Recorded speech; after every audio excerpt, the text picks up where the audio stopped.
salaamaaleykum mbokk auditeurs téléspectateurs bu rajo télévision municipale de Dakar tey nag jotaay politique dafay ñëw fii assemblée nationale war seq waxtaan ak ki nga xam mooy Adja Ndeye Satala Diop kon Adja Ndeye Satala yow yaa doon dara tey parce que dañu déplacé wu ñëw tey si yow.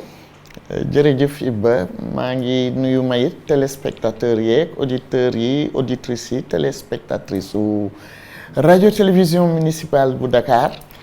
di leen dalal di leen masawu coono ci bi ngeen di ñëw daal parce que c'était pas tellement évident. merci beaucoup. nga nekk responsable politique taxawu Dakar. nekk bitim réew. nekk député de la diaspora. d'ailleurs moo tax ñu teew fii. mais Dakar nga juddoo. Dakar laa juddoo màggee Pikine dem Ndar suñu dëkk. voilà dem sama lycée Charles de Gaulle. ah d'accord nekk itam donc lycée Faidherbe. lycée Faidherbe aussi en 84 nga jóge fa dem France. 82 formation 82 def formation professionnelle. ouais. après nag nga liggéey ci wàllu social def accompagnement social donc ci wàllu immigration xam nga si lu am solo. waaw ci wàllu politique c'est vrai que bi nga tàmbali politique yàggul noonu parce que mu ngi jàpp ay 2014. au Sénégal mais jotoon nga ko nekk en France. parce que def nga 2 mandats en tant que conseiller municipal Mantes-la-Jolie. d'accord c'est ça. c'est ça même. et puis peut-être que nga nekk léegi responsable politique na waxoon naa ko sànq. taxawu Dakar mais dañu ñëw ci li nga xam moom mooy député diaspora. c'est vrai que bu ma xoolee sa liggéey métti na. parce que au-delà du fait que da ngay fekkee les sessions parlementaires mais da nga gérer fukki dëkk. ak benn. donc bokk na France Luxembourg mais liggéey boobu nag nga koy defee est-ce que dissocier véritablement entre fekkee les sessions parlementaires nekk itam femme de terrain war a jéem a taataan jàmbatu émigré yi nekk si fukki dëkk benn.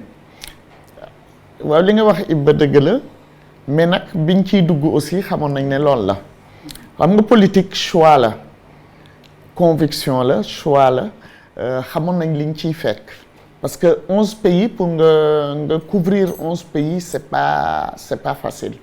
sans compter session parlementaire bi bu ñuy ubbi session plénière yi dañu am obligation ñëw on est obligé ñëw mais boo demul aussi ci terrain bi boo ñëwee ci session parlementaire bi doo am loo wax. parce que bu ñëwee ci session parlementaire bi li ñuy wax mooy li ñu taataat noonu ci nit ñi loolu la ñuy indi tegal ko ministre yi suivant ministre bi ñëw. ak aussi joxe suñu idée ci li ñu présenté par exemple nii ñu ngi def budget ministre bu nekk dina ñëw nga def commission technique poser ay questions bu ñëwee par plénière léegi dañuy def rapport ci commission technique bi ñu defoon léegi yow di nga xool est-ce que yow yi nga waxoon tenir nañ ci compte ou pas loolu moo ñuy pousser waat ñu yéegaat ci bi bu ñu demee hémicycle ñu demandé waat pour dellu si. soit di nga wax nit ki ne ko gis naa ne tenir ngeen ci compte maa ngi lay remercier bu fekkee ne tenir ñu ci compte nga ne ci rapport bi li ma waxoon feeñul bëggoon naa mu génn te ñu ma xam est-ce que nit ki dina ko def wala du ko def si c'est dans les projets ou pas. mais fukki dëkk ak benn 11 pays comment gérer ça en tant que comme travail de terrain. très difficile parce que. dañ ñu xajalul su ma nee dañ ñu xajalul c'est bien beau ñu defal ñu député de la diaspora mais il faut ñu accompagner ci mission bi xam nga il faut nga dem foo xam ne sénégalais yi mën nañ la fa fekk le bureau fait défaut pour l'instant man damay dem par exemple bu ñu ma invité un festival ou quoi que ce soit ci benn dëkk bu ko defee ma wax ko sama camarades yi ñi disponible ñu dem. dañuy dem léeg-léeg ñu am fa 2 jours 3 jours souvent bu manifestation bi pare man j'ai pris l'habitude damay wax nit ñi ne leen dinaa fi toogaat suba su ngeen bëggee ngeen wut fenn local ñu daje fa bu ko defee ma waxtaan ak yéen rendre leen compte lu ma def fii Sénégal bi ma ñëwee ci plénière yi et puis ñoom it ñu wax ma waat seeni soxla may bind.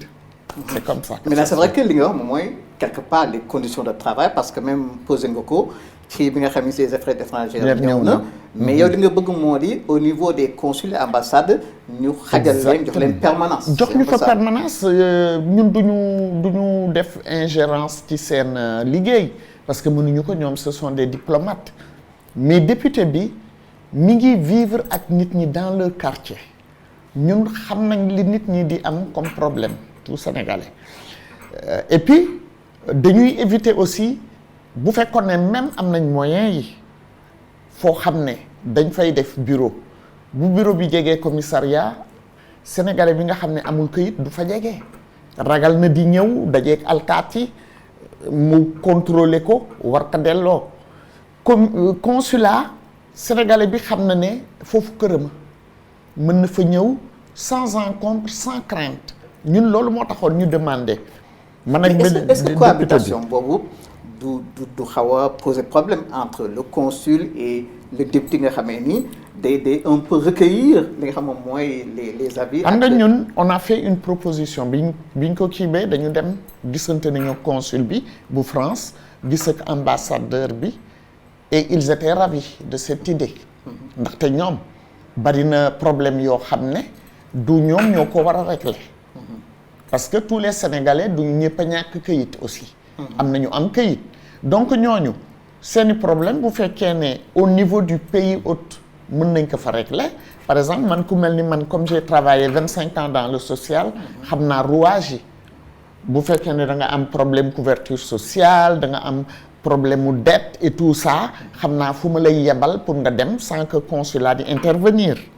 voilà damay dem ci association yi bokk ci association yi parce que nekk député taxul ma bàyyi li ma daan def damay bokk ci ay tontine bokk ci ay mbootaay donc dama nekk ci biir nit ñi bu nit ñi amee problème bu fekkee ne ay logement la yooyu su fekkee ne man mën naa ko régler par l'état hôte dama koy def et j'arrête pas aussi dëkk bu ma am nit laaj la foofu nu muy demee léegi daa ñëwaat léegi ci jafe-jafe émigré parce que justement député diaspora nga mais comme ni nga koy définir sa bopp je suis la députée d'ici et d'ailleurs voilà donc la députée d'ici li gën a fës ci actualité moom mooy la campagne de commercialisation agricole état bi cette année donc investi na une somme conséquente de 100 milliards de francs CFA et que jàpp na ni production bi baax na parce que taw bi nawet bi baax na quand même maintenant ci wàllu commercialisation bi yow la moo si sa xalaat. c'est que même bu tawee ça ne veut pas dire que affaire bi kii bi récolte bi dina baax ça dépend qualité bi ça dépend ci qualité bi commercialisation bi démb échange nañ ci beaucoup. Je pense que ministre bi dafa defe ne comprendre ñu lan mooy prix plafond. xam nañ ne prix plafond mooy prix bi nga xam ne. kenn waru ko jënde ci kii baykat bi mu gën a tuuti loolu muy 280 euros sauf que am na ñi nga xam ne dañu malhonnête ñiy jënd attan nañu wax nit ne ko man duma ko jënde au-delà de ça xam nga paysan bi mënu leen ko forcer donc bu fekkee ne def ne la man duma jënde au-delà de 280 francs yow nga garder sa récolte il y a un moment où baykat bi bu fekkee ne moom kenn jëndul yëfam ba nga xam na ne lii day des ci loxoom dafa nar a yàqu des fois il est contraint mu jaay ko à ce prix et des fois prix boobu du ko arrangé des fois dina ne autant ma jël lii que affaire bi yàqu sama loxo nëpp ma tuur ko mais à l'inverse aussi am na yéen ñoo xamee ni ñooy taxaw pour jëndee que à un prix beaucoup plus compétitif à un prix plus compétitif xam nga nit ñi wax nañ lu bëri ci les chinois xam nga ñooñu buñ ko jëndee dañ koy yóbbu seen dëkk dem defaraat ko leneen transformé ko ñëw kilo bi nga ko jëndee woon ci yow 280 francs su la indilee gerte par exemple mu def ko ay gerte suukar yu ndaw et tout ça indil la ko di la ko jaay 1000 francs d'accord combien il gagne dedans 1000 francs mu jaayee la ko te yow mu jënde woon kilo 280 ay 100 grammes yooyu la ñuy def du 1 kilo mooy 1000 francs de ay 100 grammes yooyu lañ koy def ça veut dire que li mu jënde 280 am na ci 10 000 francs loolu xam nga bu fekkoon ne sénégalais moo ko jënd wala ñu am fii usine de transformation ñu def ko xam nga loolu day duggaat dans la caisse de l'État te extérieur bëgg nañ yooyu bu ko defee nga exporter aussi mais bu doon def comparaison en ce qui se fait ici au plan agricole nga xam ne ça fait pratiquement belle lurette on fait la même chose accompagnement semences engrais intrants après bon ça et ce qui se fait à l'extérieur mais il y a une coppite exactement la ñu war a def pour en fait d'open agriculture. dama ne xam nga lan man moo ma jaaxal lu tax ñu ne Sénégal en 3 mois seulement c'est-à-dire l'hivernage kese la ñuy bay xam nga toujours ñu ngi wax waxu inondation lu tax ndox moomu kenn du ko recueillir pour nit ñi di ko roosee parce que mën nga jël même kii bi même terrain bi nga fiy bay à longueur d'année biñ nekkee xale biñ doon jàng dañ ñu daan wax ne ñu boo bañee sol bi appauvrir il faut pas toujours ngay def la même culture donc ça veut dire que bu bii yoonee période bii boo defee gerte ba période gerte jeex nga def leneen ci même tool bi loolu suñ ko doon def à longueur d'année ça permet au sol de se reposer aussi parce que plante ñi def ñëpp science naturelle xam nañ ne plante am na plante yoo xam ne seen kii ci li ñuy dunde xaw ma na laa ko mën a wax si waroon seen énergie ils vont le tirer au-dessus yeneen yi dañuy tirer au-dessous donc ngay intervertir ça permet au sol de se reposer man ndox bi li ñu mën di jooy fii inondation war a toogaat di wax ñàkkum ndox ak sécheresse c'est ça qui donc fondamentalement notre problème c'est la maîtrise de l'eau. Il faut maîtriser l'eau et puis il faut savoir changer et évoluer mënuñu dëkk rek ci li woon avant mënuñu dëkk ci noonu certes avant nit ñi 3 mois lañ doon bay mais léegi il faut évoluer population au Sénégal dafa gën a bari on a besoin de beaucoup plus de production. Mais pour faire un peu un clin d'œil à la diaspora pourquoi effectivement les immigrés nga xam ne nekk nañ foofu souvent même di am expérience agricole du ñëw transposer ko fii. On veut parce bien. qu'on a vu effectivement que beaucoup d'étrangers viennent et puis avec des expériences concluantes mais pourquoi suñu immigrés yi du ñëw. bëgg nañu ñëw c'est que boo ñëwee Sénégal y a quelque chose qui fait un frein lépp loo fi bëgg da nga yéeg wàcc ba finalement nit ñi dañuy décourager c'est ça mais beaucoup de jeunes surtout jeunes yi ñu bëri dañuy aspirer pour dellu si waat. sa perception bi nga am perception bi nga am ci ñun.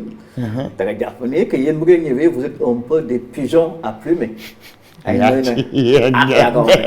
dama ne. non. yaa ko yegg. ça veut dire que déggoon nga wax ji fenn.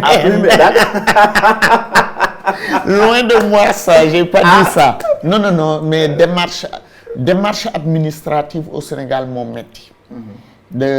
On perd beaucoup de temps te ñun li ñu nekk fee ça nous a donné de mauvaises habitudes am na yu bëri amatuñu patience bi nga bëgg a ubbi leen entreprise ou quoi que ce soit mu jël la des mois et des mois ngay joxe fi xaalis du question ou même question wu des pigeons à plumer mais ay habitudes yu ñu am la du Sénégal kese parce que j'ai fait d'autres pays africains mais c'est partout en Afrique bu nit jógee Europe ou n'importe où même Asie ou quoi boo bëggee investir du la ko faciliter et ça par contre c'est le fort des Occidentaux.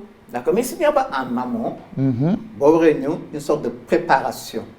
On se prépare gis nga. De préparation. Psychologique peut-être. Psychologie et puis pratiquement avec tous les obstacles que tu auras à rencontrer surtout au plan administratif. Pourquoi il n'y a pas cette préparation en amont? Mais est-ce qu'il y a une plateforme qui existe mise en place pour ne tout Sénégalais qui est à l'étranger qui veut revenir investir jaaral fii et que les choses se font en fast track comme le dit le président. loolu buñ ko amee. parce que yéen en tant que député de la diaspora justement ban jéego ngeen def ci wàllu. fexe ba ñun mën nañu ay propositions ñun on ne fait que proposer man chaque fois ma yéeg hémicycle je dénonce des choses et je donne des propositions maa ngi di doog a wàcc nii pour l'emploi des jeunes damay joxe proposition une autre alternative pour pallier à ça. loolu moom mooy souvent le fort des députés de la diaspora parce que gis nañ leneen te loolu lañ bëgg indi sañu dëkk. D'accord mais en tant que député de la diaspora bien question d'actualité bien entendu moo di li xew présentement ci enseignement supérieur il y a beaucoup d'universités fi mu toll elles sont fermées.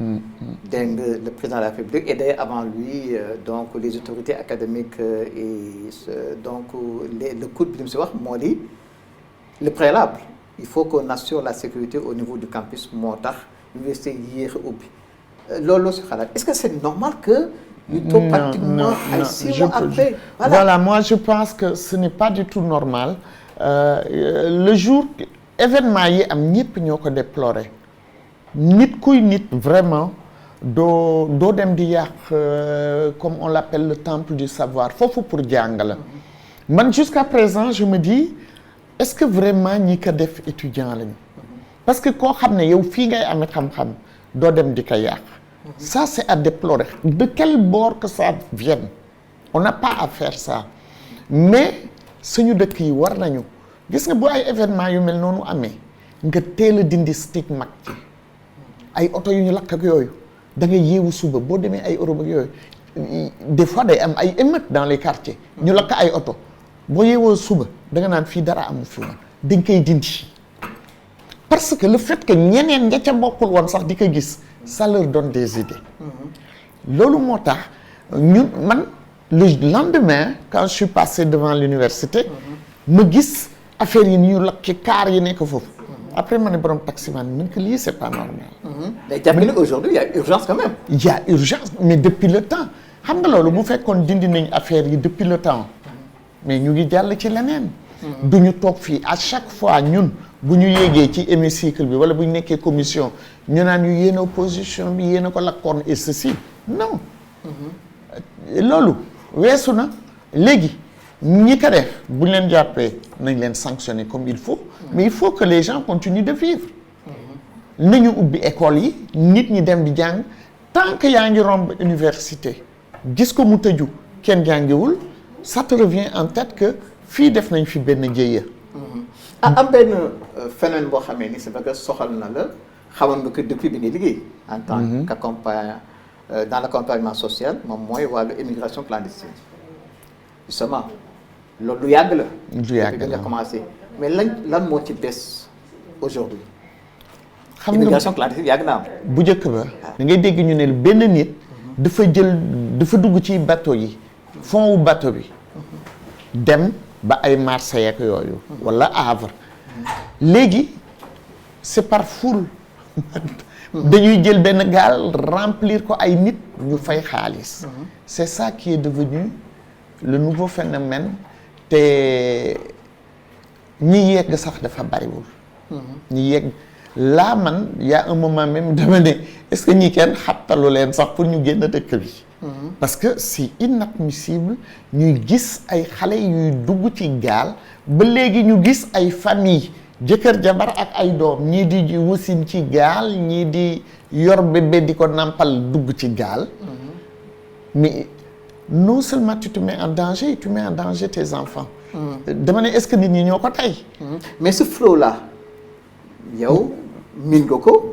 c'est-à-dire que non la gestion je veux dire non la gestion des immigrés sur place. ce qui arrive sur place. entre guillemets clandestins. la gestion. expliquez un peu Sénégalais c'est quoi le processus. bu ñëw sur place. bi ma xam surtout mooy France. bu ñu ñëwee. dañuy ñëw on a département bu nekk am na benn cellule dañu am ay cellules ñu tuddee ko cellule des mineurs non accompagnés. su ñëwee léegi dañ leen di évaluer bu ñëwee dañ leen laaj këyit souvent duñ ko yor léeg-léeg ñu yor ay këyit.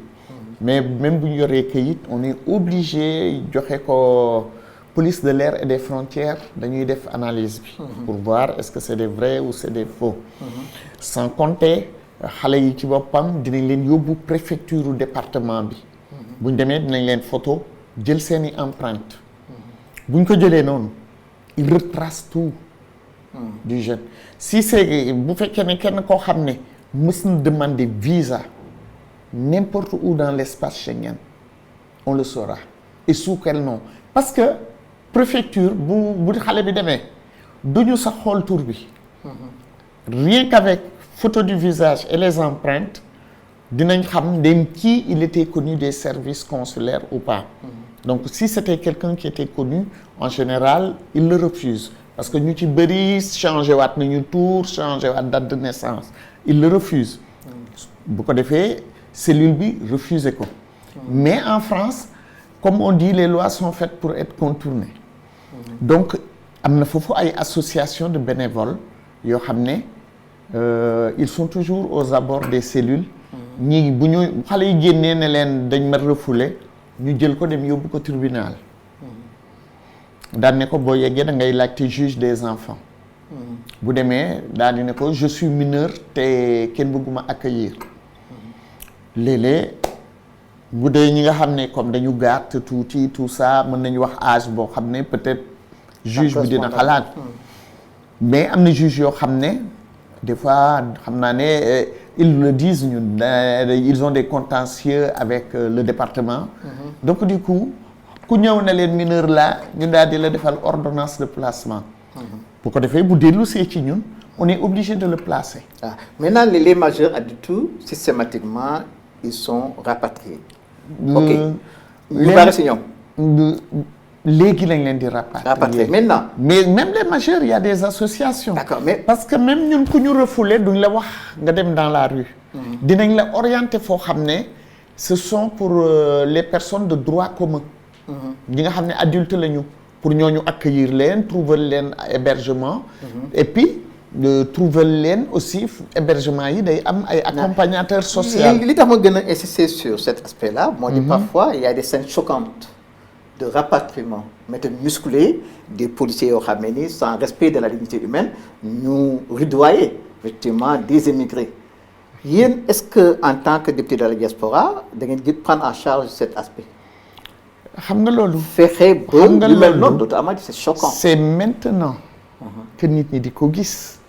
ça a toujours existé et ça existe plus dans nos pays maghrébins. Mais en France on voit ces scènes-là. Attendez. Dans nos pays maghrébins c'est là où il y a la souffrance plus. xam nga man je les ai accompagnés ñi daan jaare par yoonu kaw ni ñuy wax yoonu kaw par le désert et tout. Pourquoi les gamins ont laissé. ñi daan jaar Mali Côte d'Ivoire tout ça là jaari ba ay Libye. ça a toujours été comme ça. et puis souvent on voit par exemple on sait que bu ñuy dem pour jàll ci Méditerranée bi rivage bi dañuy daw di dàqante ak policiers yi. par exemple que ce soit Maroc ou Algérie ñooñu bu ñu leen jàppaan d'habitude au départ dañ leen daan delloo ba ci frontière u pays subsahariens yi pour reprendre à zéro. Sauf qu'il y a autre chose que les gens ignorent aussi. On a des compatriotes qui vivent de ça, de cette misère-là. Dans les pays Maroc et tout ça là. Souvent, ce sont Sénégalais, Maliens, Ivoiriens, tout ça. Qui logent jeunes yooyu dans des immeubles insalubres. Ce que je vous dis, c'est vrai. Mais attendez, c'est dans ces immeubles-là qu'ils les logent. Parce que ñoom dañuy def par étape comme dañ leen di fayee ko xaalis bu bari suñu ñëwee par exemple ba Maroc te amatuñu xaalis dañuy bëgg nekk foofu tuuti liggéey pour mën continuer voyage bi. donc ce sont ces Africains-là qui les prennent dans des immeubles et c'est moyennant argent aussi li ñu leen héberger. chaque matin dañuy jóg dem. wuti liggéey pour la journée. mais bu fekkee France bi nga maîtriser le mieux est-ce que des fois.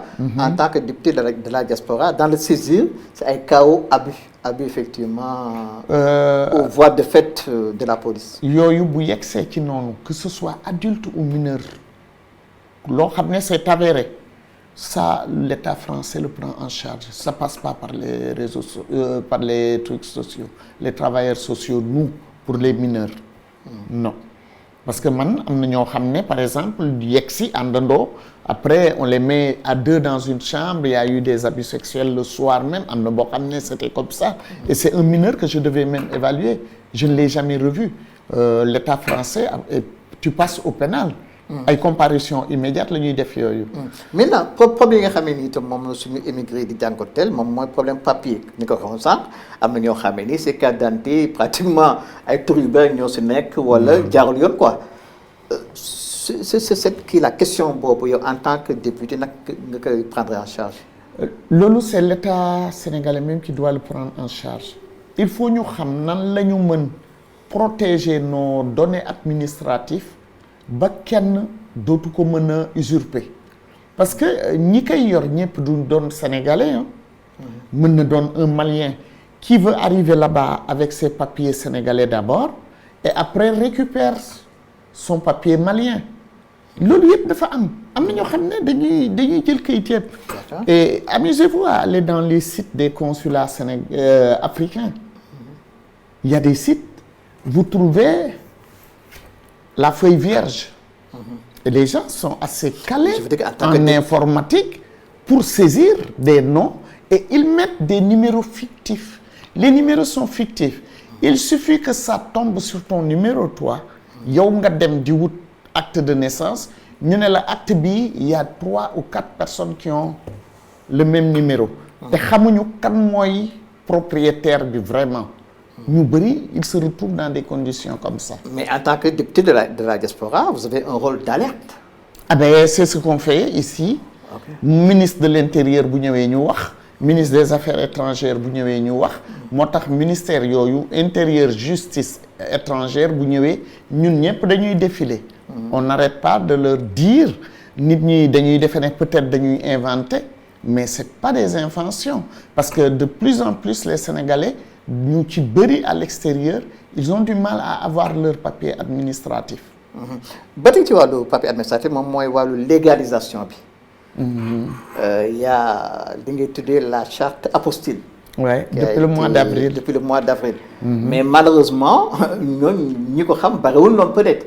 Mais naka ngeen def dans ce sens d'abord il faut expliquer nit ñi lan mooy la charte apostille et puis ban matuwaay ngeen jël pour vulgariser effectivement cette charte-là.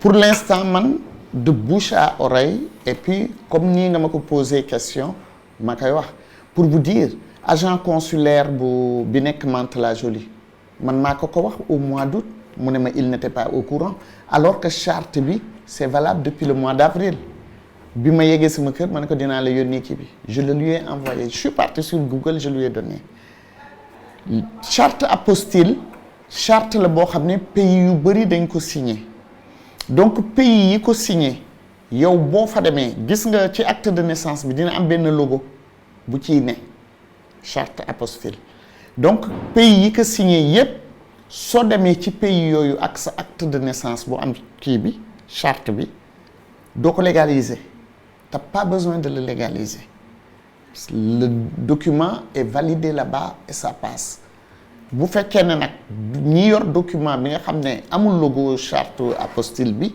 ñooñu dañuy légaliser seen papier mais a priori Sénégal ñun c'est valable depuis le mois d'avril 2023 mais ñi ko xam bariwul est-ce que c'est l'État qui doit vulgariser ça auprès des diplomates qu'ils ont au niveau de la diplomatie ou bien ñoom c'est eux qui doivent aller chercher l'information mais man comme am naa information bi au fur et à mesure si je suis en face d'un problème comme ça je le dis. Il y a aussi le cas de ces Sénégalais yoo xamee ni mën nañu jàpp ni que dañu amoon problème ak justice. comme maay à partir avec la justice. mu nekk nag lu jafe parce que am na ñoo xam ne toog ba si yàgg dootuñu gis seen mbokk ndekete yoo ñoo ngi si biir kaso yi. yéen yow noo gérer nga moom bële. am na ñun dañuy dem ci prison yi man ak sama beneen collègue bi Ibrahima Diop ñun dañuy dem prison am na ñoo xam ne dañ lay wax dañu bëgg ñu delloo si leen Sénégal donc on essaye de faire la démarche mais ça dépend ban délit la nit ki def aussi. am na délit yoo xam ne même si tu es sénégalais tu as fait ce délit en France. foofu di nga fa toog purger peine bi ba pare parce que souvent am na délit yoo xam ne da ngay def peine bi et c'est assorti d'une interdiction de séjour. Des fois c'est sur le territoire français comme ça peut être sur l'espace Schengen. Donc ça veut dire que après da ngay dem. am na ñoo xam ne donc bëgguñu ñëw ils veulent faire leur peine et rester. Parce que comme leur peine, c'était pas assorti d'une interdiction de séjour, dañuy toog. Mais France, par contre, il y a un peu de laxisme, hein, parce que man gis naa ñu bëri am affaire interdiction de séjour et bu ñu génnee ñu bàyyi leen. ñu ngi waat ci biir dëkk bi dëbbal. sànq yaa nga xam ne ñoo xam bëgguñ ñëw y a le cas aussi de ci Sénégal yi nga xamee ni ils sont à Paris en France. de nekk benn précarité extrême mais bëgguñu ñëw c'est quand même difficile ça. mais bëgguñu ñëw parce que pour ñoom bi ñuy ñëw seen situation dina améliorer wu. xam nga boo demee àll souvent li la fay gën a yàgg booy dem da nga dem ak benn objectif et tant que atteindre objectif bi da ngay bëgg a toog pour yaa ngi naan xam nga ñun nit ku ñuul yaa ngi xalaat boo yegsee lan la nit ñiy wax depuis kii bi mu demee ñu ngi xool lan nga indi bi nga ñëwee mais moom bi mu demee ba tey amul lii amul laa. c'est ça aussi qui retient beaucoup de personnes. nit ku ñuul xam nga ñun suñu bët dafa nekk ci lépp. bu nit ki ñëwee sax ñu ngi xool moom bi mu demee ba tey lan moo changé ci moom seen waa kër lan moo changé ci moom et c'est ça qui est dommage. am na ñoo xam ne dañuy mujj nekk foofu soit sont dans les foyers wala ñu nekk ci centre d'hébergement yi ñenn ñi dañuy fanaan ci mbedd mi parce que léegi centre d'hébergement yi tout est plein à cause de l'immigration clandestine. Les pays ont du mal à les accueillir. Il y a aussi la question très délicate là aussi, hein, à la limite un casse-tête, hein, au moins le regroupement familial. C'est difficile, c'est complexe. Yéen en tant que non seulement élu mais aussi femme de terrain, nag ngeen di un peu orienté, disons sensibiliser. xam nga dëkk les émigrés si question boobu la. xam nga dëkk bu nekk aussi même boo fa demee tu es obligé de respecter loi wu dëkk ba. comme da nga jël exemple lu bëri France xam nga France ñun avant.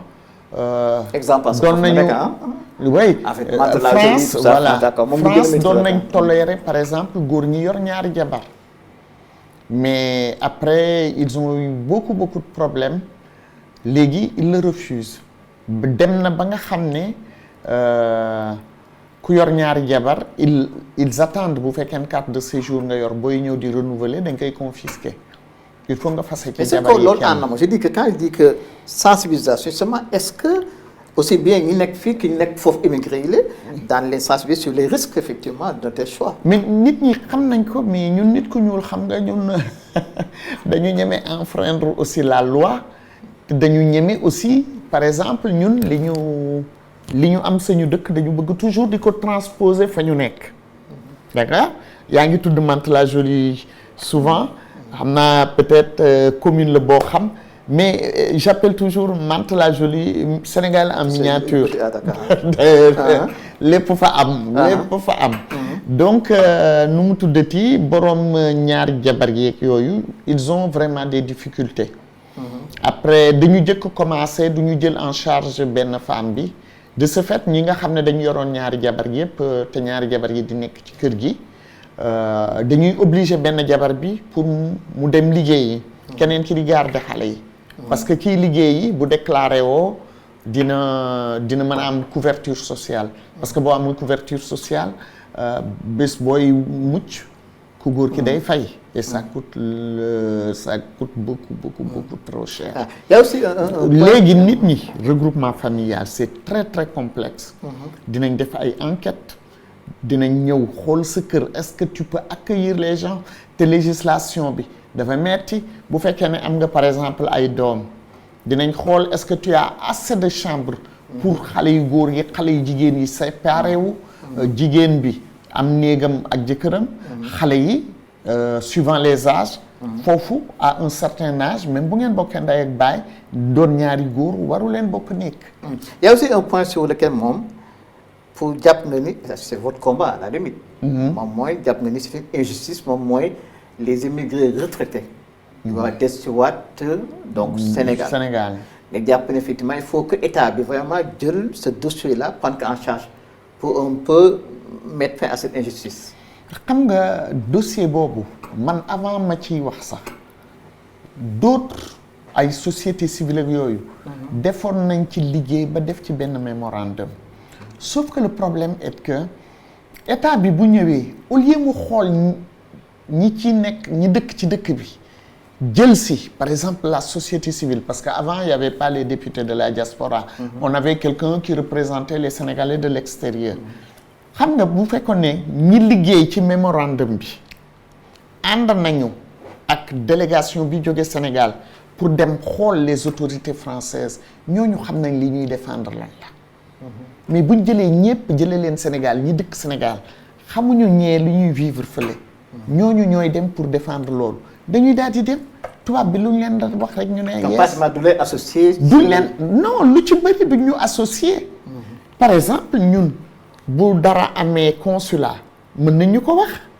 pour ñu ñëw assister bu ko defee ñu mën ko vulgariser mais da ngay dégg buñ ne yóbbu nañ fa tant d'air de ceci cela ñu ne ñun yëguñu parce que kenn waxuñu xam nga loo yëgul nag mënoo ko fekke avant dañuy point sur la diaspora moom mooy intervention ministre des affaires étrangères par rapport ak Sénégal yi nga xam ne léegi dafa xew ñi nga xam ne nekk bitim réew ci réseaux sociaux yi di saaga fii ay kilifa diine et il a parfaitement raison personne n'est au-dessus de la loi non man je suis pas d'accord kenn yarewuñu woon ci saaga fii Sénégal que ce soit kilifa diine ou la personne lambda je ne dis même pas le Sénégalais je dis la personne lambda kenn warul saaga kenn c'était pas dans nos mœurs parce que man je suis choqué de voir certaines choses je suis choqué d'entendre certaines choses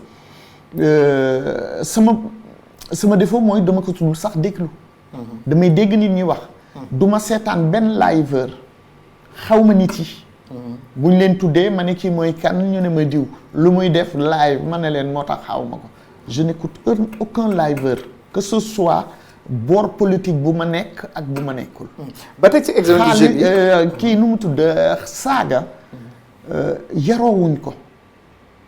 yaroowuñ saaga et puis wax naa ko fii bi ñuy def commission je suis choqué série sénégalaise buñ nekkee en wolof saaga yi ma ciy dégg les séries sénégalaises duma ko xool ci chaîne u Sénégal xam nga ma koy xool à plus où c'est transcrit en français parce que amul saaga parce que ñun dañu yor ay doom xale li mu dégg loolu lay répété yow xale bi bu ñëwee toog dégg yaayam ak papaam di saaga muy seetaan télé bi ñuy saaga comment voulez-vous que kooku du jóg yor micro moom it di saaga c'est ça yëf bi dañuy xool base bi mi ngi jóge ci kër yi base bi mi ngi jóge ci li ñuy vivre au jour le jour bu fekkee ne yow da nga toog dégg sa yaay ak sa papa di saaga nit tu te dis que c'est normal nga ñëw ci télé bi gis film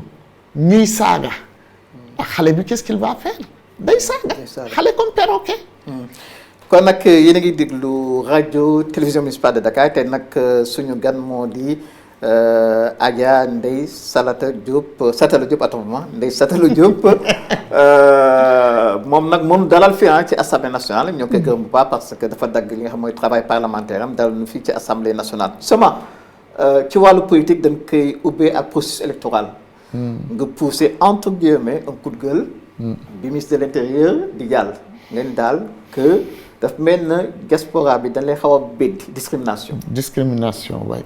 lu tax nga wax loolu. dama gis fii Sénégal ñi defoon bi ñu ubbee liste yi entre avril et début mai ñi inscrire gis naa ñuy woon nit ñi ne leen dem leen ci sous-préfecture yi ak préfecture yi ngeen retirer seeni carte d'identité pendant la période de parrainage là sauf que ñun diaspora dañ leen carte d'identité yi di janvier lay ñëw.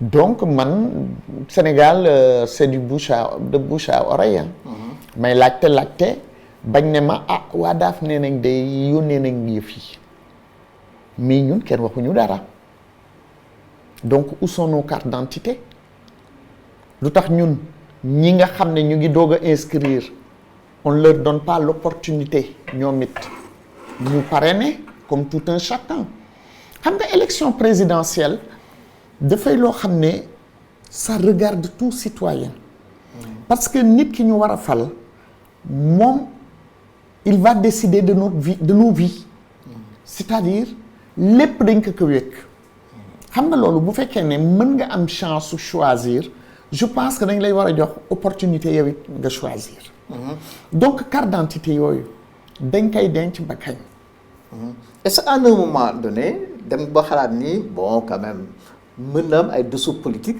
parce que la majorité effectivement ils ont perdu du terrain au niveau de la diaspora. c'est que loolu bu ñu ko defee ah ça donne libre cours à toute imagination ku nekk suivant bord bi nga ne xam nga ni nga koy xoolee parce que man mën naa ne dañ ko def parce que bëgguñu il doute que peut-être ñi inscrire ñëpp ne sont pas de leur bord politique looloo tax ils le font parce que ñooñu bu ñu demee kon voter ñoom danañ perte parce que loolu li tax ma wax ko ça ne peut pas s'arrêter seulement au parrainage mën na même bu ñuy distribuer nga ñëw ñu ne la sa carte nekku fi parce qu'on l'a déjà vu ay nit ñoo xam ne depuis 2016 la ñu inscriroon ñu leen di wax sa carte nekku fi à chaque fois man gis naa ni ñu ne ko sa carte nekku fi et à chaque fois ils lui disent defaral beneen carte finalement sa carte a été rejetée ici parce que la DAF a vu que la personne a fait plusieurs demandes mais ñi fii dañuy daal di defe ne yow da nga bëgg a frauder te fekk ne yow da nga bëgg a jot sa carte d'identité ñee naan la inscrire mu ne leen parce que nit ki ne peut pas faire une carte d'identité sans l'aval du consulat surtout que ñun c'est sur rendez-vous wutum kayit dafa metti ci ñun moo tax gis nga carte d'identité bi bu nga ko jotee man su ma ñibbee carte d'identité bi dama koy dugal ci pochette bi may def samay passeport je ne traîne pas avec xam nga man carte d'identité laay traîner la dernière carte de Maître Abdoulaye Wade boobu laay traîner bi ma nekkee député laay yor carte beneen bi CEDEAO bi vraiment tous les jours au cas où on en a besoin ici à l'Assemblée mais su may dellu France di ko dencaat mais boo defee appréciation générale le processus électoral bi depuis bi mu tàmbalee est-ce que en tant que bokk ci parti opposition moo di Taxawu Dakar est-ce que sa xel dal na parce que bon am na déjà ñu am xel ñaar parce que ñu tànn le ministre Sidiki Kaba nekk responsable après bu ñëpp xam ay itam yenn actes yu ñu posé mais yow en tant qu'acteur politique est-ce que bon am nga confiance ci ñu gérer le processus électoral. Ibou je pense que depuis ñu commencé wax ko élection en 2024 képp ku ne xelam dal na wax na lu ko neex que ce soit la majorité ou l'opposition xam nga depuis un certain moment dëkk bi dañu remarquer élection toujours élection il y a un problème la loi n'est pas respectée la constitution n'est pas du tout respectée lii ak yelleefu opposant kenn du ko jox tant qu'on peut enfreindre la loi pour opposition bi ñu ngi koy def parce que niñ naan liste yi ñun yoruñu liste fiñ toll am na ñu naan nag ñeneen ñi yor nañ liste on voit beaucoup de choses défiler dans les réseaux sociaux xam ñu dëgg la am du dëgg mais des fois ici au Sénégal il y a pas de fumée sans feu xëy na nit ñi mën nañ yokk de mais lu ci bëri duñu inventé bu ko seetee ba ci biir da nga koy gis man mi nekk ci ville boo xam ne communauté sénégalaise dañ fa bari Mantes-la-Jolie on a 10 bureaux de vote rien que Mantes-la-Jolie Paris c'est 53 et Paris englobe les autres départements 92 et tout rien que le 78 benn département on a 10 bureaux de vote te ragal naa ne bii yoon dana gën a bariwaat parce que beaucoup de jeunes se sont inscrits jour élection c'est comme une guerre yaa ngi xool ña ñuy dabbu fee di leen jàpp di leen wax ña ñuy jël kayit yi di leen ko jox ñu dugal ko ci seen poste depuis guddi loolu yépp a fi am lépp moo am foofu je ne pense même pas que le Sénégal fait ça. dañuy wax ci Assemblée nationale est-ce que mu jàpp ni que bon pour 14e législature il y a ce qu'on peut appeler un vice originel moo di bi muy tàmbali xeexoo xëccoo gendarmerie dugg ci biir bon cette image est restée et que les gens que cette assemblée-là malgré les efforts un peu pour disons redorer notre blason. d'accord mais là voilà l'image est comme xam nga ce jour-là les gens n'ont pas compris ce qui se passait. Les gens ils n'ont pas compris ce qui se passait. xam nga fii dëkk bi ñun ñëpp fi lañ dëkk ñun ñëpp fi lañ dëkk yow ñu war a installer Assemblée nationale nga yëg ne am na parti politique boo xam ne majorité jël na ay députés ay futurs députés yi ñu war a installer ñu yóbbu leen Saly pendant ay 3 jours ñu toog fa gàddu leen xaaji guddi indi gis nga ce jour-là man je suis arrivé à l'Assemblée à 7 heures le jour de l'installation. L'Assemblée était pleine de monde. Public c'était plein. D'où viennent ces gens? Alors que ñu ne ñu Assemblée 8 heures lay ubbi. kana leen dugal nuñ fi duggee bi ñu ñëwee on a vu l'ambiance et on a compris qu'il y a quelque chose qui n'allait pas. D'habitude ñoom ils sont habitués à avoir 2 candidats. C'était une coalition qui était grande avec plusieurs partis politiques de grands partis qui peuvent aussi prétendre. Et ils se sont trouvés face à 4 candidats pour la présidence. Léegi ñu bëgg ñu jox benn feuille bu ñu bind turu candidat yi ak kii bi ngay voté. Mais honorable, même si on dépasse ce jour-là, je dis que dama ne. même si on dépasse ce jour-là, il y a toujours à l'Assemblée des scènes, mais à la limite dignes de comédie show. C'est-à-dire que, et puis, ay insultes, ay yu bari jaar na fi franchement. Sauf que alors, est-ce que cette Assemblée nationale est sérieuse, elle est crédible? Dama ne loolu il faudra interviewer ces gens qui insultent et leur demander pourquoi ils insultent. Man, à la place où je suis, je peux pas dire ni. Non, de façon générale, la perception, au-delà des individus, la perception qu'on a de cette Assemblée nationale. Iba, il ne faut jamais oublier que nous sommes peut-être, on peut sortir de plusieurs partis, mais nous ne nous connaissions pas.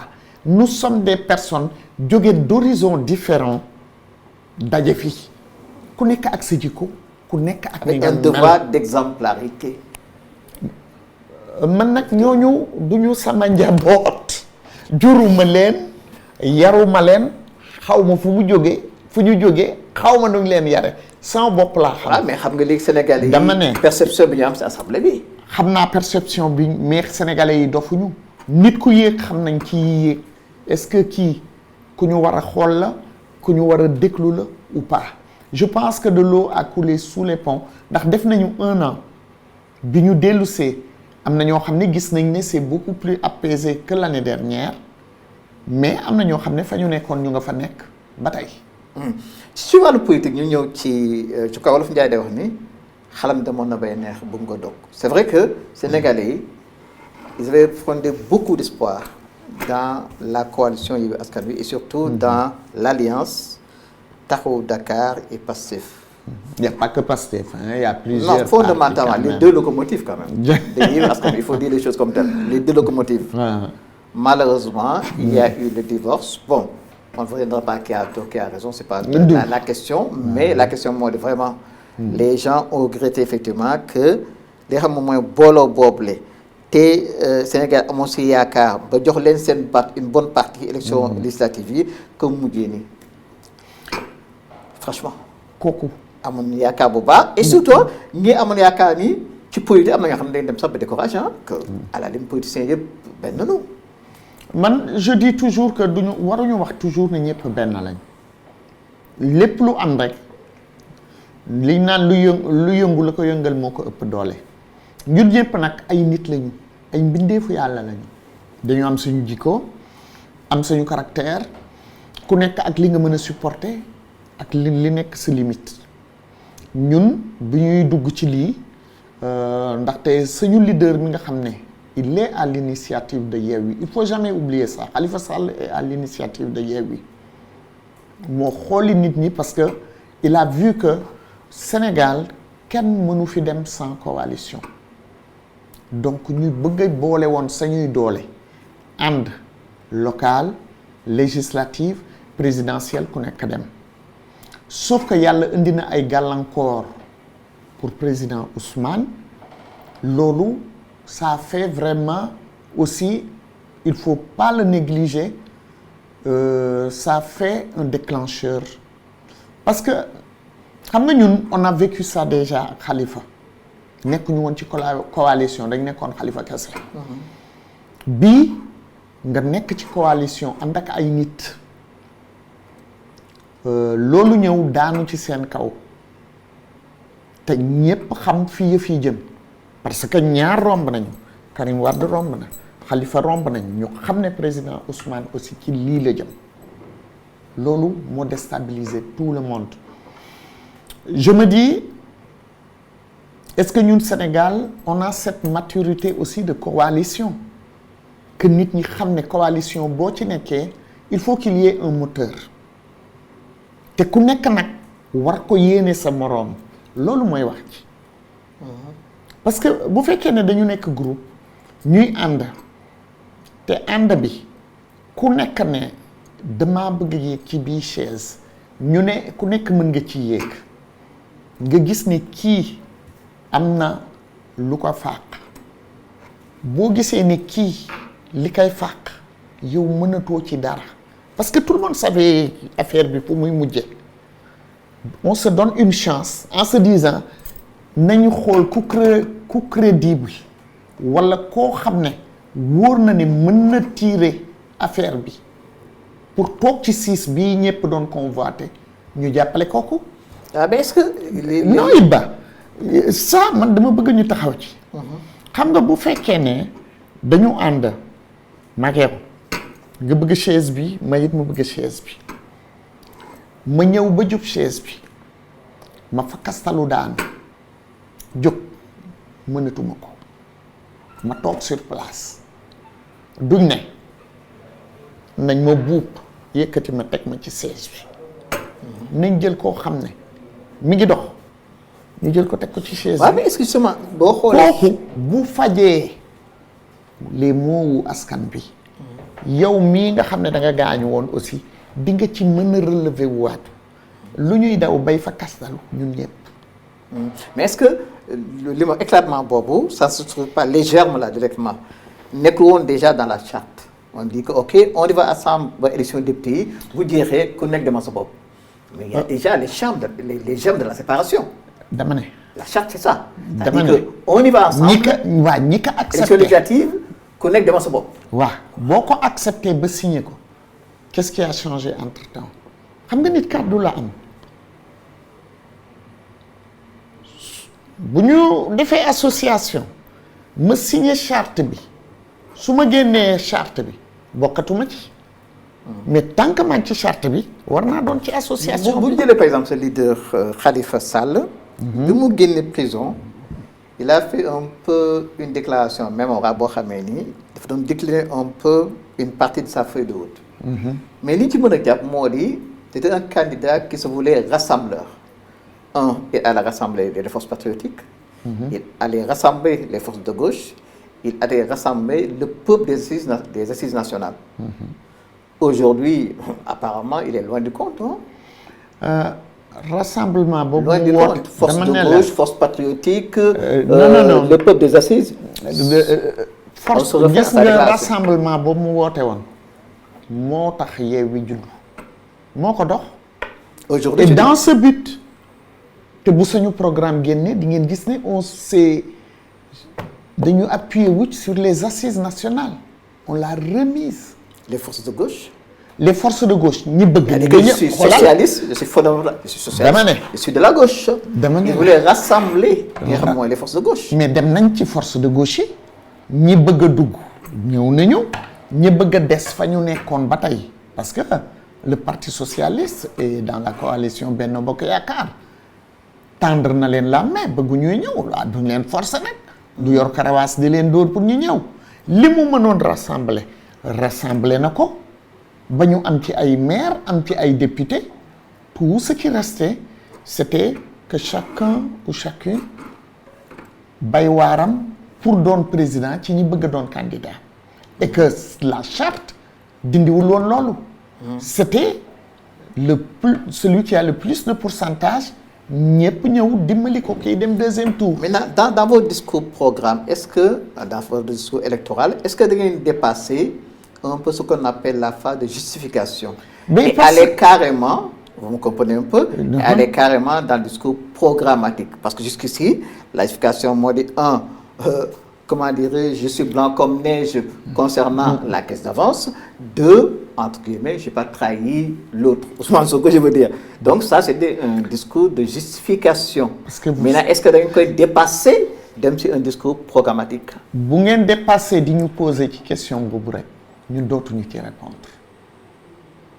C'est vous qui nous posez des questions. Bon, c'est l'opinion, c'est le peuple, pas nous.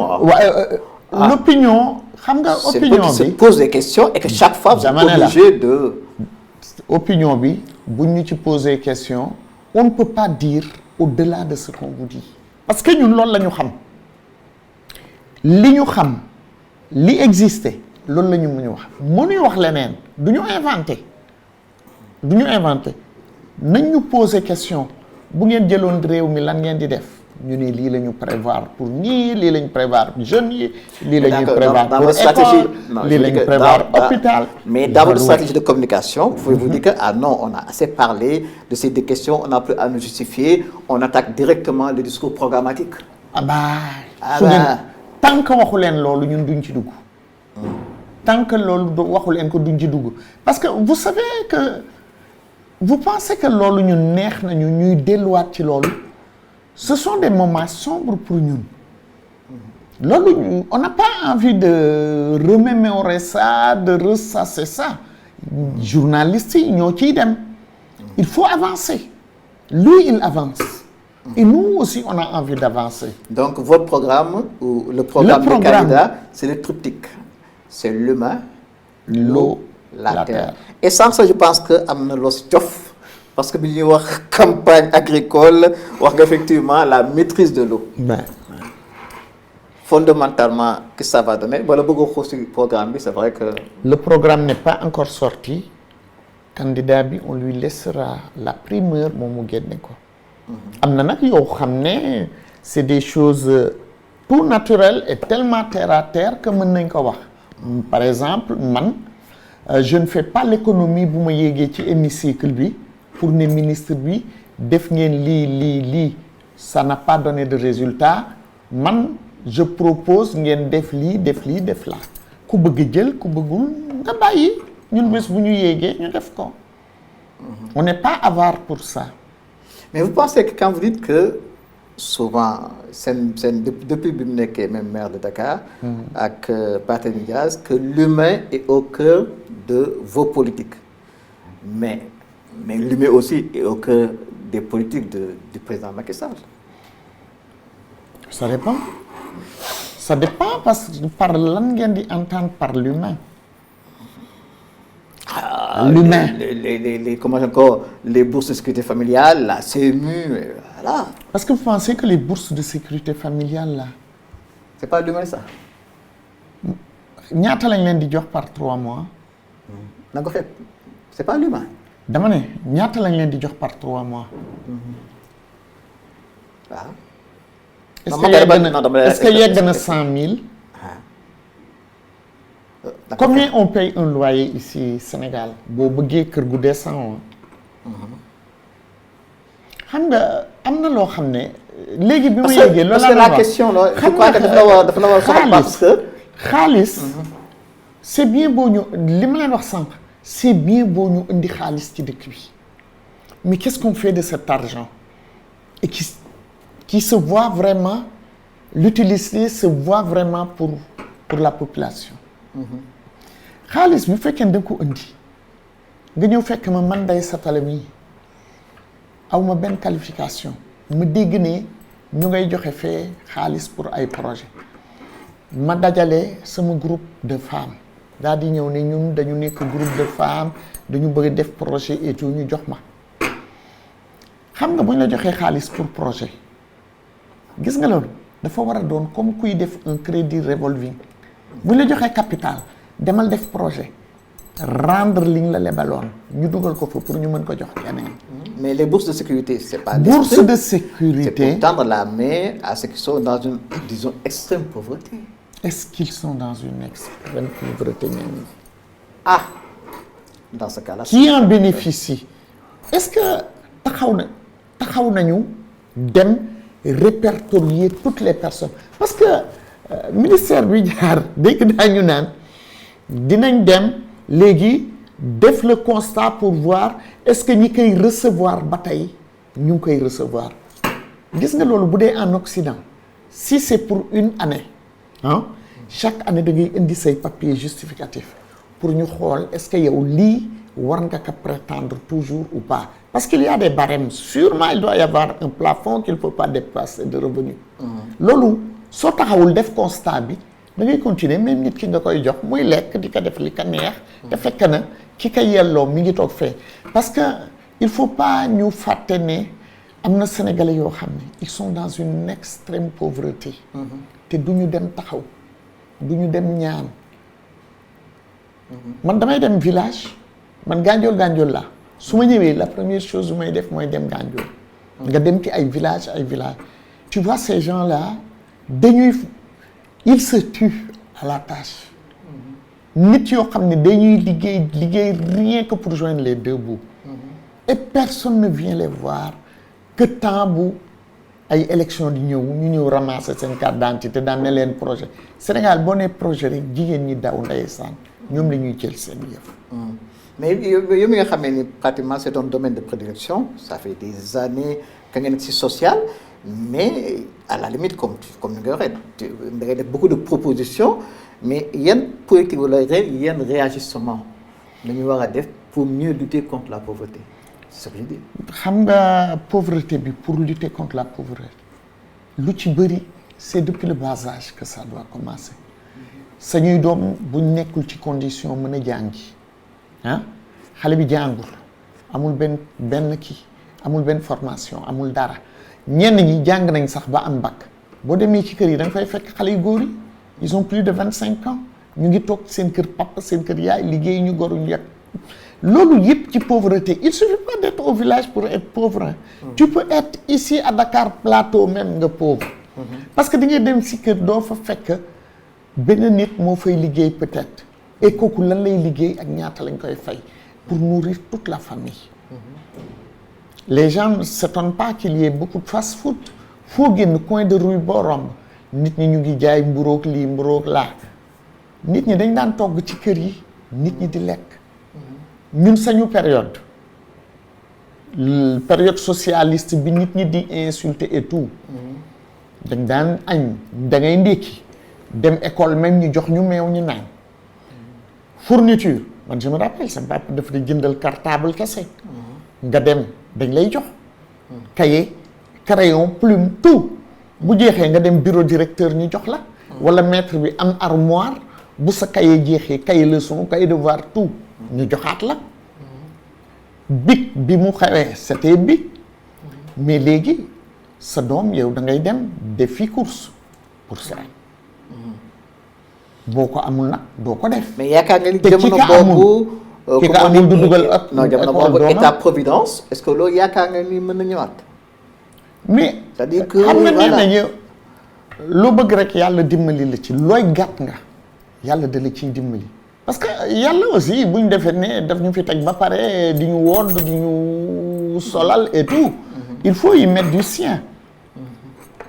lu tax ñenn ñi mën ci génn te ñun mënuñu si génn. Qu'est-ce que les autres ont et que nous n'avons pas. Maintenant peut-être que ñoo ngi waaj a jeexal émission suma juumul en tant que je reviens toujours en tant que député de la diaspora les chantiers sont vastes mais si les chantiers sont nombreux man li ma xalaat moo di au moins Adja donc Ndeye Satala Diop war na am au moins une proposition de loi forte ban la. xam nga fi ñu toll nii man législature bi yàlla dafa def ne 15 députés yi amuñu benn xarma yàlla on ne regarde même pas kii ban parti la ne 15 députés yi on s'entend très bien et on veut travailler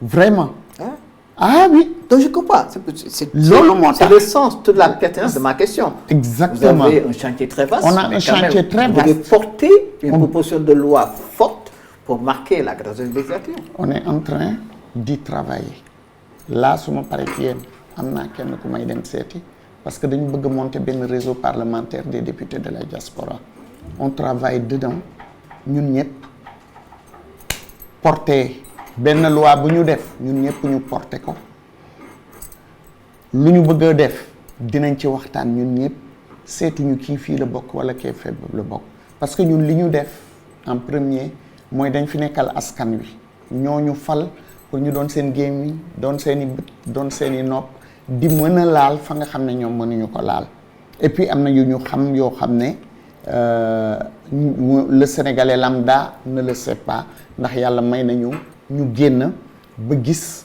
ce qui se passe ailleurs donc loolu dinañ ko def buñ ko defee dañuy demander président moo koy accepter président assemblée def nañu statut yi ba pare et on va déposer la demande su ko nangoo on va continuer à travailler def nañ panel déjà bu ñu def ñun léegi def ci 15 députés yi donc quelle est la loi primordiale à porter on le discutera entre députés parce que ñun ñëpp ku nekk am nga ay problèmes c'est vrai que ñun Europe amuñu problème pour sañuy doom pratiquement parce que xale yi dañuy jàng foofu dafa am obligation scolaire jusqu'à l'âge de 16 ans et tout il y a des formations professionnelles soo génnee école il y a des missions locales comme on appelle pour tous ceux qui sont jeunes qui ne sont pas encore majeurs pour di leen mën a accompagner pour trouver des formations qualifiantes ak yooyu ce que nos collègues qui sont dans la diaspora africaine n'ont pas ñoom ils ont même des difficultés pour seen doom mën a amee foofu bac par exemple ñëw ñu inscrire leen Université Dakar donc qu'est-ce qui est la priorité est-ce que c'est pour nous les retraites ou la priorité est pour les petits qui sont l'avenir de demain et qui doivent continuer leurs études par exemple rien qu'au Sénégal et que vu qu'ils ont eu le bac que ce soit au Congo au Gabon ou quoi que ce soit je pense que ñooñu la ñu war a jëkk xalaat que ñun ñi nga xam ne ñu ngi jooy suñu retraite parce que boo ñëwee chaque 6 mois il faut nga dellu dem jëli ko gis nga gouverner il faut voir aussi les priorités qu'est-ce qui est prioritaire kenn mënul ñëw en un an nga révolutionner tout moo tax je dis toujours je souhaite que sama leader gagne mais je sais que la personne qui va gagner en 2024 cette personne elle a du pain sur la tranche parce que sénégalais yi sonn nañu fi mu nekk ñëpp defe nañ ne le messie doit arriver que kii ñëw bu yegsee 2 ou 3 mois après seen coono yëpp jeex non il va falloir ñu liggéey jàppale kii gagné nit ñëpp jàppale ko aussi te may ko battement kon Adja ñu ngi lay gërëm bu baax a baax parce que effectivement bàyyi nga sa travail parlementaire mooy ñu accordé ñu effectivement entretien bi kon mu doon cette émission jotaay politique tey nag ñëwul assemblée nationale ki nga xam moom mooy député Ndeye Satala Diop Adja Ndeye Satala Diop moo ñu daal fii ci bureau moom nag nekk responsable politique taxawu Dakar ca France précisément Mantes-la-Jolie nekk itam donc député de la diaspora micro Ibrahima Mbodj avec toute l'équipe technique Moussa Taye ak suñu chauffeur ay itam ki nga xam ne nii moo tax émission bi am muy Ndeye Awa Guèye Mama kon nag jaajëfal bu di leen jaajëfal bu baax di jox dégg incha allah beneen àjjuma seen émission jotaay politique.